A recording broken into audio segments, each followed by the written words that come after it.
hiyo nguvu ambayo unakuwa nayo ndani ina uwezo wa kuleta matokeo nje,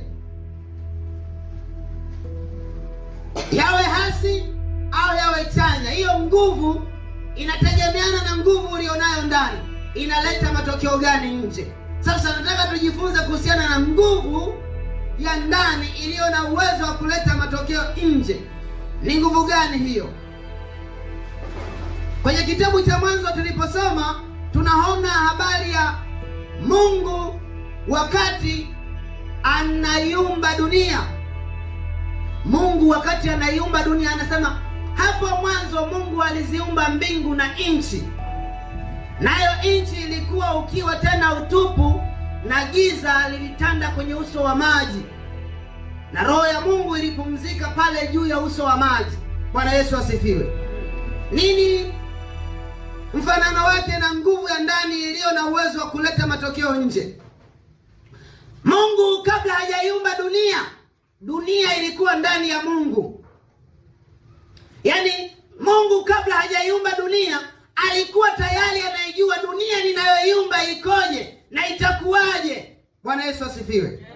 Yaani kila kilichotokea baada ya uumbaji ni nguvu iliyokuwa ndani ya Mungu akaifanya dunia itokee, ndipo ikatokea. Yaani hii dunia ilikuwa ni picha, ni kitu ambacho kilikuwa ndani ya Mungu akakitengeneza, ndiko kikatokea. Bwana Yesu asifiwe.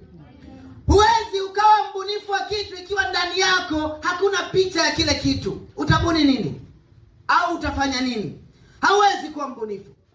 Mungu alipoiumba dunia, tayari dunia ilikuwemo ndani yake na vitu vitakavyokuwemo, kwamba itakuwepo mbingu, itakuwa hivi, yaani kila kitu kilikuwemo ndani yake. Ndipo akawa anatamka kutokana na vile anavyotaka iwe, na ikawa. Bwana Yesu asifiwe. Mungu ana nguvu ambayo inaamuru vitu vinatokea, na alipomuumba mwanadamu alimpa nguvu ndani yake. Hakummalizia kila kitu. Kuna vitu ambavyo Mungu aliviacha mwanadamu avimalizie kuvitengeneza. Mungu alipomuumba mwanadamu hakumjengea nyumba. Mungu alipomuumba mwanadamu hakumpa haya mabati. Mungu aliweka uwezo ndani yake wa kugundua vitu ili avitengeneze. Bwana Yesu asifiwe. Bwana Yesu asifiwe.